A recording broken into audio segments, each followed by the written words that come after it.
Hi, welcome to the Frugal Life with Mercedes. Today I'm going to talk about something that's a little dreary. It might make some of you guys uncomfortable, but it's something that I feel really passionate about, and I feel like I really want to get the word out. And so today we are going to talk about poverty, food insecurity. We're going to talk about food stamps. We're going to talk about food pantries, all that different kind of stuff. So if any of that makes any of you angry or uncomfortable, please feel free to click out of the video. I am not going to talk about any of these subjects to purposely make anyone irate or to make anyone uncomfortable. I'm using my platform on YouTube to shed light on some issues that we have. America is a wonderful, fabulous, great country, and I am so blessed and honored to be an American. I actually consider myself super patriotic in my own special way. But there's some things that we need to do. Some changes need to come to pass. And the only way I feel like we can do that is we have to educate and enlighten. There's a lot of ignorance in the world. And when I say ignorance, I don't mean that you're stupid or anything like that. Ignorance is the lack of knowledge. So if you have no idea that your neighbors are going hungry and you could do something about it, you're just living your life thinking that everyone has what you have. So, I'm going to just start off by saying that as a child, there were times in my life, and as some of you guys know who've been watching my channel, my mom and some of my family members do watch the channel, so anything I say is completely non-shade to them. They know how I am and all that kind of stuff, so just disclosure. But as a kid, my mother was married to my biological father, and he had some issues. So there were points in time when he was not working, or he would spend his money on other stuff. And my grandparents bought our groceries. I didn't know that because I was just a little kid. Then later on, my mother was a single mother, and she was working, but she had little kids and all that kind of stuff, and she was getting no child support, because just because someone's supposed to pay child support doesn't mean that they do. So she actually qualified for food stamps. So there were points in time in my life where family members were buying groceries for my family. There were points in time when I ate from, they called them food stamps back in the day. It's a SNAP card now. There were points in time when I was little and I had younger brothers and sisters, and we got WIC. I didn't think it was weird. I knew that we got WIC. I thought everyone got WIC. I didn't know. And to this day, my favorite cereals are WIC-approved cereals. My sister's favorite cereal was Honey Bunches of Oats, and we got it from WIC. So saying all that, living those experiences, yes, it normalized it, but not like, oh, I'm going to use the system. I'm going to live off the system. No, it wasn't like that. It was just like, it gave me that like understanding of getting food from a food bank or getting WIC, or, and understanding that there are certain points in people's lives where they might need extra assistance, and that's okay. In my early 20s, I made about $15,000 a year. I lived on my own. I didn't have anybody to help me. And I actually applied for food stamps, and I was denied, because they said that a 22-year-old without any children didn't need food, I guess. So at least the state of Virginia denied me food stamps. And I made it work. We have a discount grocery store nearby, so, I never went hungry. I always made it work. And I could have gone to food pantries and stuff, but at that point in my life, when the food pantries around me were operating, I was at school or at work. I was literally working full time, going to school full time, and and plus I think also I felt like I wasn't that bad off where I needed to go to a food pantry, and that was like ignorance on my part during that time. But if I could do it different, I definitely would have probably hit up the food pantries. So fast forward, as a lot of you guys know, I volunteer at a food pantry, and when I'm there, I do pick up stuff. And I see a lot of shade, not on my channel, but on other people's channels who go to food pantries, whether they volunteer and pick stuff up or they have a real need. Oh, you shouldn't take that, you're really not in need, why don't you get another job, why don't you work, blah blah blah, and a lot of judgment. And at the end of the day, you don't get to decide if that person needs assistance. Do you know what I mean? Like, I always tell people, if you're having to question putting gas in your car or buying groceries, a food pantry is a good option. Also, if you're swimming in debt, a food pantry is a good option too. And if you need it, then you should look into doing it. Also, food stamps, SNAP cards, it never hurts to apply. The worst that they'll do is deny you. And also the other thing is, like, I hear a lot of people saying that everyone that's on food stamps or SNAP are taking advantage, or they don't need it.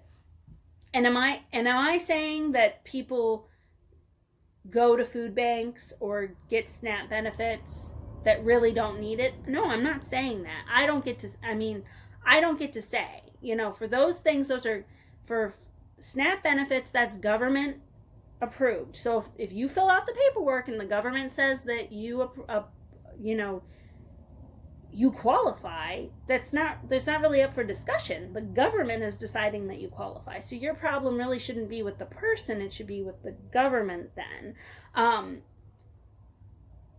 And yes, people can fudge paperwork and all that kind of stuff, but at the same time, I think the amount of people that take advantage of the system is far less than what people think it is. And obviously, I don't believe there's any real studies, because people are not going to be like, oh yeah, government, I'm taking advantage of you, I lied on the paperwork.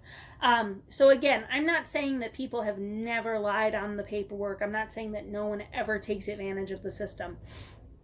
However, there's a lot of people that need food assistance and they don't apply. They don't go to the food banks. Some of it's pride, some of it's they're worried about it being invasive. Other people, it's like they really are working full time, and when the food banks run, they are working. So then, you have to choose between going to work or getting guaranteed food, and that's not a good decision either to have to make. What else? I wanted to read you guys some statistics. So just bear with me. I wrote some stuff down, so if it looks like I'm looking down, that's why. So 49 million Americans struggle to put food on the table. And 1 in 6 Americans face hunger on a daily basis. So that's called food insecurity.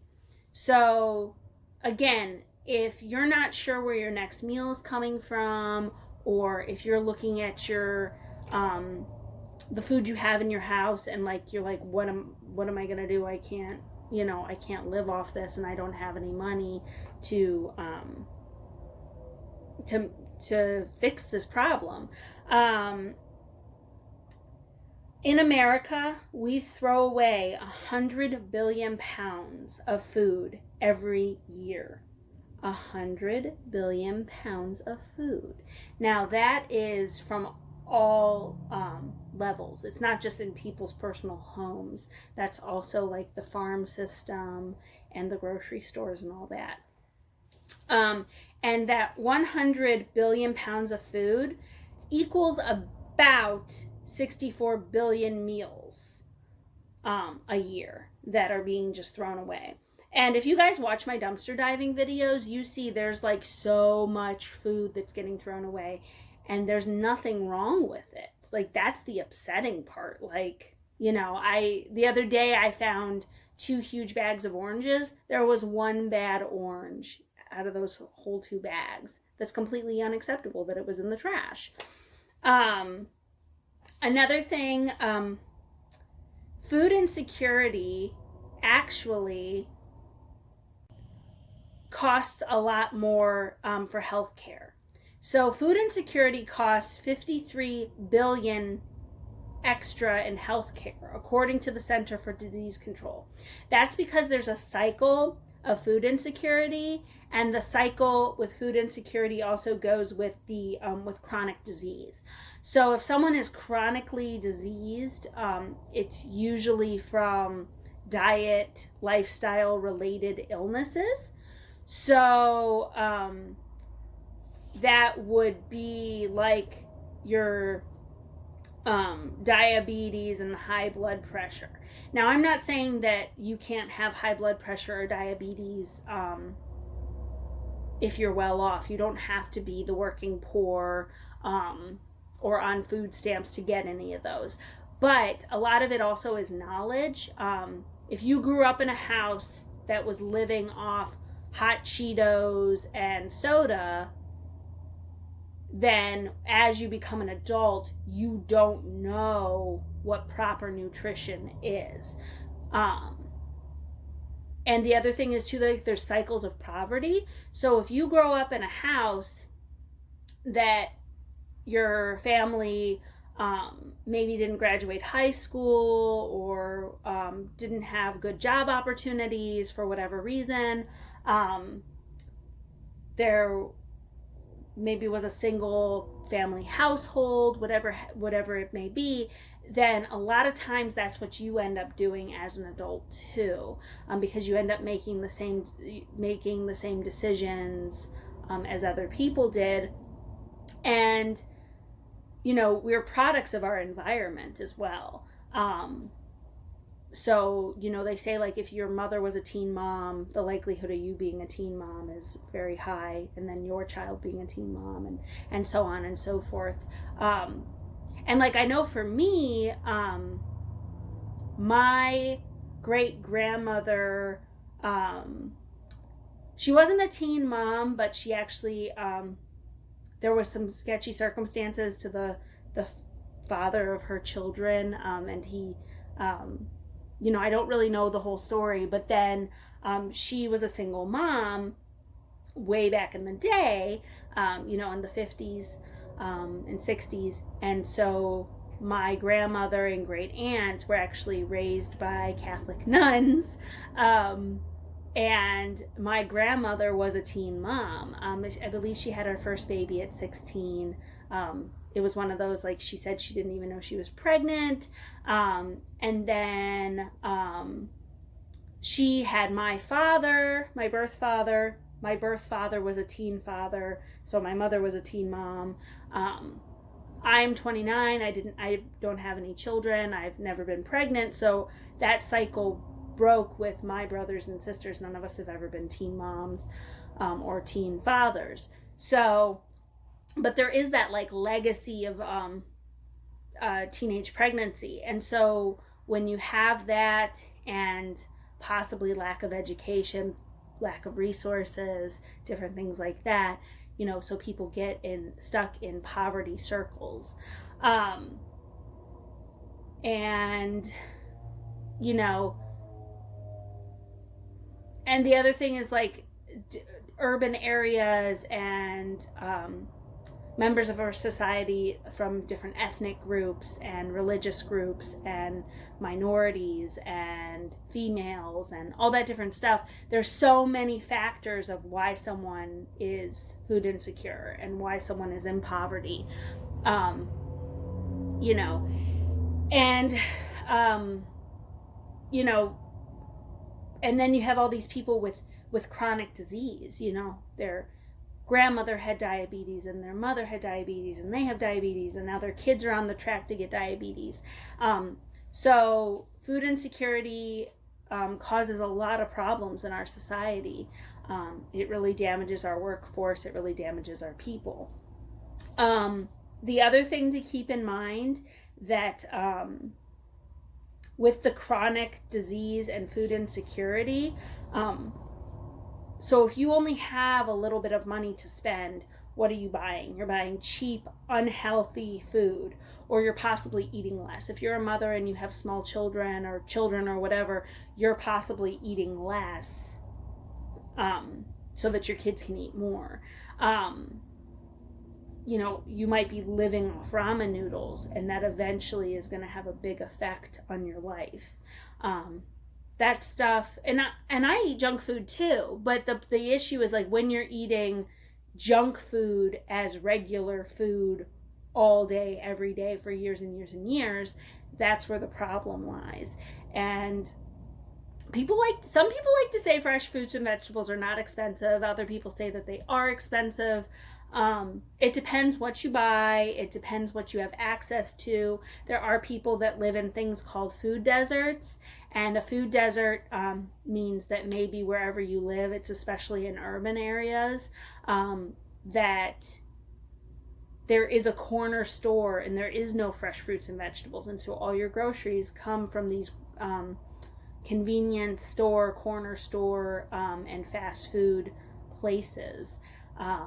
And so your options are super limited. And again, even if you are aware of good things to eat, if there is no fresh fruits and vegetables and there is no whole grains, your options are really limited. So that's a whole other big issue too.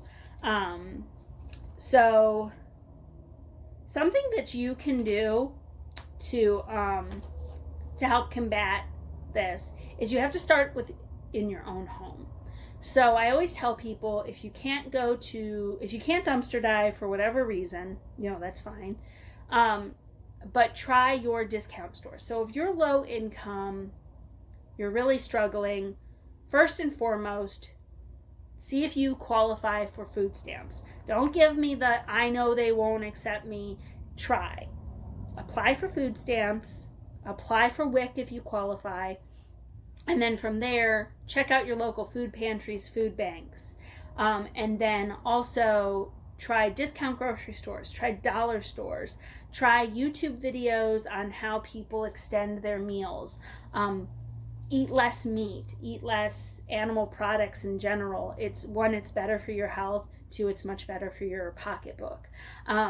When you have a little bit of extra money, then stock up as much as you can, an extra can of whatever. Are fresh fruits and vegetables the best? Yes. But next goes frozen and then canned. So if you find a good deal on some canned vegetables or frozen vegetables, those are better than no vegetables or fruit. If you are not food insecure, if you have no issue keeping food on the table, that is awesome. Now it is your responsibility to go out there and volunteer. Volunteer at a food bank, volunteer at a food pantry, volunteer at a soup kitchen, eat less in your own house, buy less groceries so then you have more money to donate to other programs.